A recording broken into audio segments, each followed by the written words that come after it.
Hey, Sandy here. So,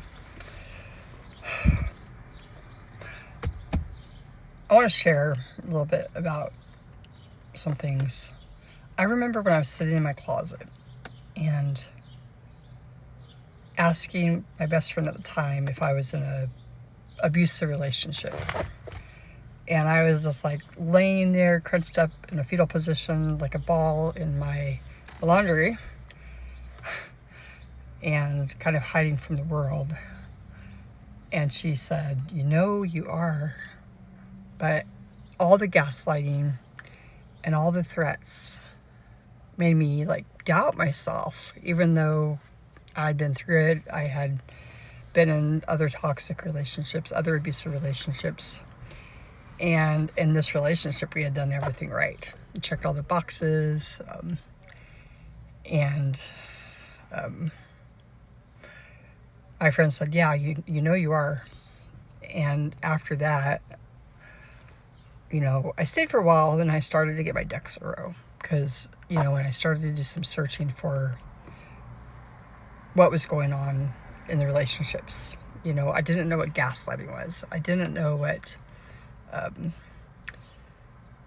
certain things that are labels for narcissistic people. I knew that, like, the phrase, like, he sucks you out like a vampire was something that, like, my friends would use, and is demanding, is controlling, is taking all your energy, sucking you dry. And I knew all that stuff. And I started searching, and I found out about covert narcissism. I know it's a covert narcissism. And from there, I started learning, started questioning. We didn't have ChatGPT at the time. I was asking Google, and I found a woman online who talked about it.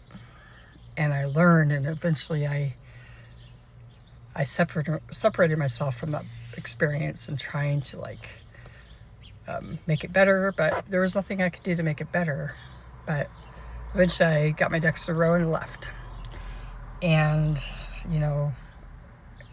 it took a lot to leave that. Like, I left that relationship in the middle of the night and I packed up my car and left without even saying goodbye.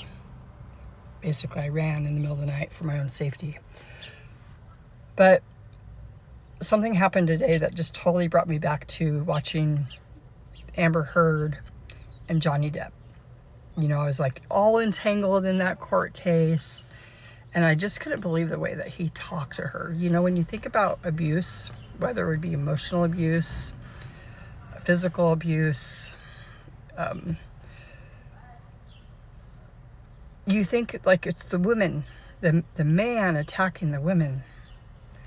And I've thought about this even like as I'm growing my channel and making my brand and my audience, like, who am I talking to? I want to talk to women.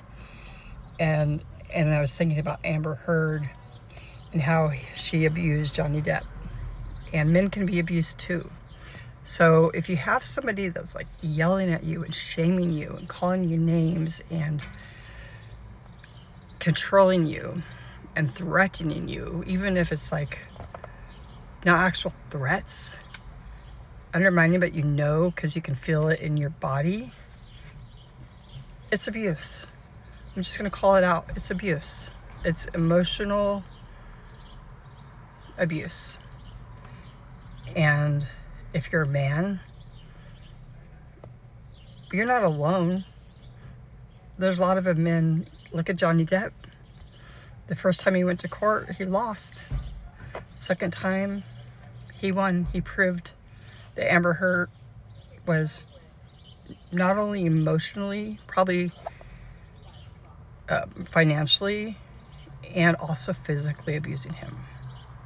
And it really woke up the world to the fact that men get abused too. Make it a great day.